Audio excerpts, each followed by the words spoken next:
Sarah Ferguson, gaffeuse de cette interview qui va encore faire tousser la famille royale. C'est ce qui s'appelle se prendre les pieds dans le royal carpet. Une fois de plus. C'est plus fort qu'elle. L'invitation avait tout d'un piège. En raison du nombre de téléspectateurs fidèles à l'émission, mais aussi de son animateur volontiers vachard. Rien à faire. Ce mercredi 21 novembre, Sarah Ferguson n'a pas hésité à se lever aux aurores pour rejoindre le plateau de Good Morning Britain et répondre aux questions de Piers Morgan, poil à gratter de la famille royale. Elle aurait su ce qui l'attendait, elle ne serait probablement pas venue.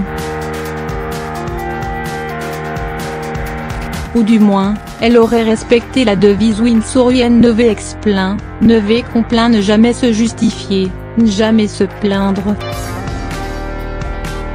Pas peu fière d'avoir réalisé un beau comeback parmi les Windsor, à l'occasion du mariage de sa cadette Eugénie d'York, le 19 octobre dernier, Fergie croyait savourer ses prolongations dans la lumière.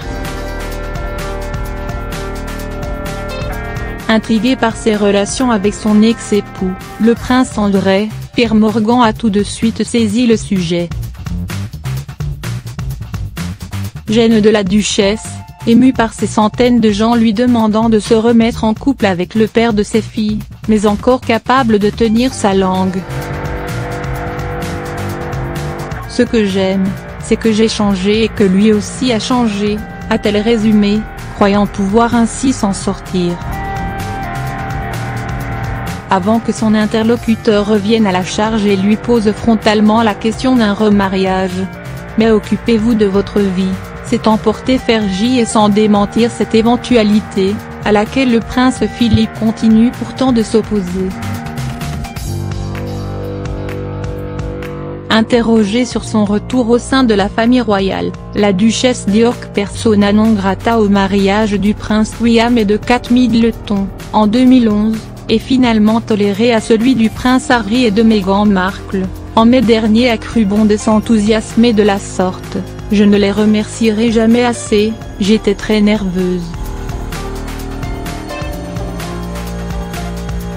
C'était un moment assez extraordinaire. C'était un peu le retour de cette bonne vieille Fergie. Je me suis sentie soutenue par la foule, c'était très réconfortant. Comme si les désastres du passé avaient été aussi facilement balayés et… » Dernière bourde, au moment d'évoquer la mémoire de Lady Diana. À la fois complice et rivale de la princesse de Galles, la flamboyante Sarah a assuré qu'elle avait ressenti sa présence, au moment de cheminer jusqu'à la chapelle Saint-Georges où Harry et Meghan s'apprêtaient à prononcer leurs vœux.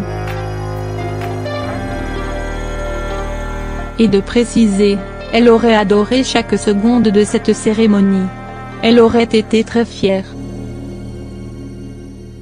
Elle me répétait combien elle était heureuse que ses garçons grandissent aussi bien. Ils sont le fruit de son éducation. Le prince Charles appréciera. Mais pas autant que Camilla, future reine d'Angleterre, maladroitement reléguée au rang de vieil accessoire. Diana avait énormément de compassion. Je suis certaine qu'elle s'entendrait à merveille avec Catherine et Meghan. Alors que sa fille aînée Béatrice d'York semble avoir enfin trouvé son futur mari, on ne saurait que trop conseiller à Fergie de revoir son petit manuel de choses à dire et ne pas dire.